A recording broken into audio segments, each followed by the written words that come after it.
Hey everyone, Sky here to discuss The Lion King 1.5, featuring the voices of Nathan Lane, Ernie Sabella, Moira Kelly, Whoopi Goldberg, Robert Guillaume, Julie Kavner, and Jerry Stiller, Ben Stiller's dad otherwise, directed by Bradley Raymond. Now, I remember seeing this when it came out on home viewing in 2004. I was a little late to it, I must admit, but I had a friend once that did show me the movie, and I kind of found it entertaining, to tell you the truth. Is it as good as I remembered? Well, let's get into it. The movie opens the same way as the original, but with Timon, returning voice of Nathan Lane, intervening on the music, and both he and his pal Pumbaa, returning voice of Ernie Sabella, tell the origin of when Timon and Pumbaa first met, and we do see where Timon came from. And his Uncle Max, voiced by Ben Stiller's dad, Jerry Stiller, is anti-Timon because he can't follow the rules, and his mother defends him. And I'm liking this much more than last time with Simba's Pride, and Timon and Pumbaa are less annoying than they were last time.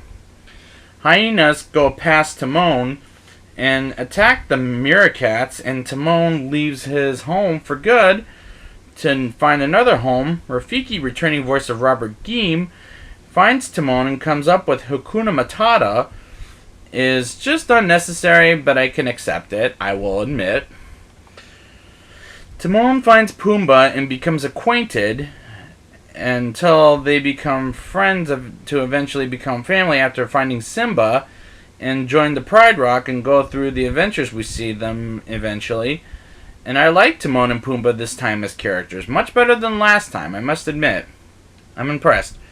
Timon and Pumbaa run into the same scene as the original Lion King until they run into the giant waterfall.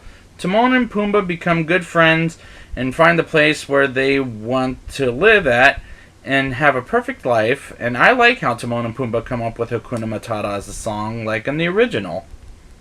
I found Simba playing with Timon and Pumbaa as he sleeps in and has a bad dream with Timon and Pumbaa. It's kind of a nice way to see what Simba was like after the original movie and have a snail eating contest until Simba wins. I found that interesting and clever. After Simba goes back to Pride Rock to become king, Pumbaa leaves Timon, and Timon realizes to stick with Pumbaa and Simba, and his mom and Uncle Max help fight the hyenas to save Simba's kingdom, and Timon saves Pumbaa, Mom, and Uncle Max from those hyenas, and I found that rather clever, and we get the ending is the same ending as the first film, and that was not necessary. And I like all the Disney characters that appear at the end of the to watch the beginning again of this story, but it's just not necessary. Let's get into this. Now it's time for the rating. I'll give this movie a 5.8 out of 10. This was just okay, but it's not necessary to watch as part of The Lion King. I did find the humor kind of clever, but again, it's not necessary. But I would like to thank you guys for joining me, and next week I will be back with the remake. And this is the one I'm the most nervous with. First of all, let me talk about that next week. So until next time, it's the Circle of Life.